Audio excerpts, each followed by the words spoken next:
اور قیامت کے دن انسان اس بات پہ حسرت محسوس کرے گا، یا ویلتا، ہائے میری بربادی، لیتنی لم اتخذ فلانا خلیلا، کاش میں نے فلاں شخص کو دوست نہ بنایا ہوتا.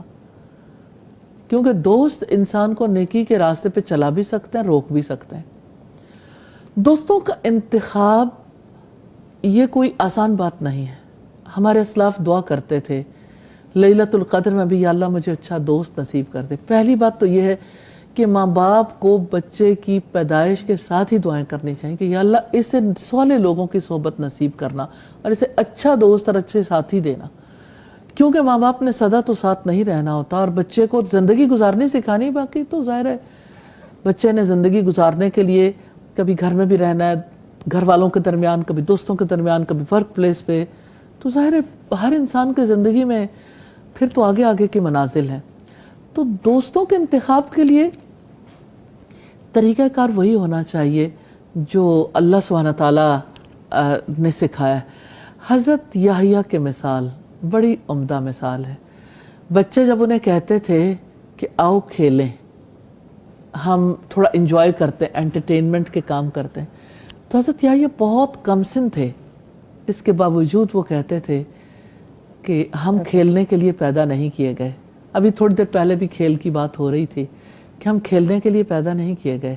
تو بچوں کو مثالیں دینی چاہیے کہ دیکھیں کہ لوگوں کے درمیان آپ ہو سکتے ہیں، لیکن کوئی آپ کو کسی چیز کی کال دے رہا ہے، کوئی کسی کی، یہ دیکھو کوئی آپ کو بلاتا کس کی طرف ہے. تو اچھے اور برے کی پہچان تب ہو سکتی ہے جب کسی کو پتا ہو اچھائی کیا ہے اور برائی کیا ہے. رائٹ اینڈ رانگ کا کانسیپٹ ہماری ٹیچرز کہا کرتی تھی. میری یونیورسٹی میں ہماری ڈین تھی اور وہ ہمیں چائلڈ سائیکالوجی پڑھاتی تھیں اور اس کے علاوہ جو ہے کچھ اور سبجیکٹس بھی. ایک دن وہ کہنے لگیں کہ ہمارے گھر پہ ایک ہمارے عزیز آئے اپنے بچے کو لے کے. تو بچے نے کوئی چیز اٹھائی اور ٹی وی کی اسکرین پہ ماری. تو ماں باپ اٹھے اور بچے سے کہنے لگے آپ کو ہوا تو کچھ نہیں، ہوا کچھ نہیں. کہتی ہیں کہ میرے اندر میں کھول رہی تھی کہ ہمارا ٹی وی توڑ دیا. اور یہ ہے کہ بچے کو یہ ماں باپ نہیں بتا رہے کہ یہ رائٹ ہے یا رانگ. اس کو اپریشیٹ کر رہے ہیں کہ آپ نے تو بڑا کارنامہ انجام دے دیا اور اس کی وجہ سے اسے پتہ ہی نہیں لگا کہ رانگ کیا ہے. تو سب سے بڑی بات یہ ہے کہ رائٹ اینڈ رانگ کا نالج دینا بڑا ضروری. اور پھر یہ کہ رائٹ آپ کرو تو آپ کو اللہ تعالیٰ کے ہاں سے کیا ملے گا اور رانگ کرنے سے سزا کیا ملے گی.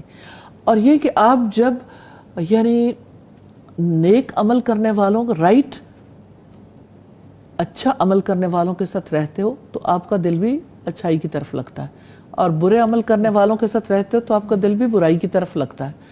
تو اچھے لوگوں کی خصوصیات کہانیوں کے ذریعے سے سنانی چاہیے. اور آپ یہ دیکھیں مثال کے طور پر جیسے حضرت ایوب کا صبر. اگر بچوں کو بالکل بچپن سے صبر کی بات حضرت ایوب کے کیریکٹر سے سکھائی جائے تو کیا بچے کے ذہن میں یہ نہیں آتا کہ دوست صبر کرنے والا ہونا چاہیے. خود بھی سیکھنا ہے اور وہی چیز دوست میں بھی دیکھنی ہے. اچھا ابراہیم علیہ السلام کی وفا، ان کی قربانی، اللہ کے حکم کے آگے سر جھکانا، تو نیچرلی پتہ لگتا ہے کہ یعنی جس کے ساتھ رہنا ہے اس کو بھی اسی طرح کی خصوصیات کا حامل ہونا چاہیے. تو بچوں کو بتانا چاہیے کہ دیکھو اللہ کے رسول کے دوست کیسے تھے، اور پھر اسی طرح حضرت عیسیٰ علیہ السلام کے دوست کیسے تھے، اور اسی طرح سے جو نیک لوگ ہیں وہ نیک کیسے رہے، ان کے اچھے دوستوں کی وجہ سے ان کو ایک نیکی کا ماحول ملا رہا. اور پھر پریکٹیکلی بہت چھوٹے بچوں کو آپ ایکسپیرینس کر کے بھی دکھا سکتے ہیں کہ کیسے اثر کیسے کوئی قبول کرتا ہے ماحول کا. جیسے رسول اللہ نے دوستی کی مثال دی، اچھی دوستی کی مثال عطر فروش کی طرح ہے اور بری دوستی کی مثال بھٹی جھونکنے والے کی طرح. تو کوئی خوشبو خریدتا نہیں ہے لیکن اس ماحول میں رہنے کی وجہ سے خوشبو آنے لگتی ہے. تو بچوں کو یہ تجربے پریکٹیکلی کر کے دکھانے چاہیے کہ دیکھو اچھے ماحول کی وجہ سے آپ کے کپڑوں تک سے بھی خوشبو آ رہی ہے، اور برے ماحول کی وجہ سے کیسے آپ کے کپڑے بھی کالے ہو رہے ہیں، یعنی دھوئیں کی وجہ سے، چنگاری کی وجہ سے. تو بچوں کو بہت چھوٹی عمر سے بھی سمجھایا جا سکتا ہے. لیکن بچے جب ٹین ایج میں جاتے ہیں وہ بہت ڈیفیکلٹ ہو جاتے ہیں، کیونکہ وہ ان کو لگتا ہے کہ ہماری اڑان کے راستے میں ہمارے پیرنٹس حائل ہیں اور ہمیں خود ڈیسیژن کرنے چاہیے. تو پہلے سے انہیں ڈیسیژن اچھے ڈیسیژن کرنے سکھانے چاہیے جی تو نیچرلی ان کے لیے بھی آسانی ہو جزاک اللہ خیر استاد.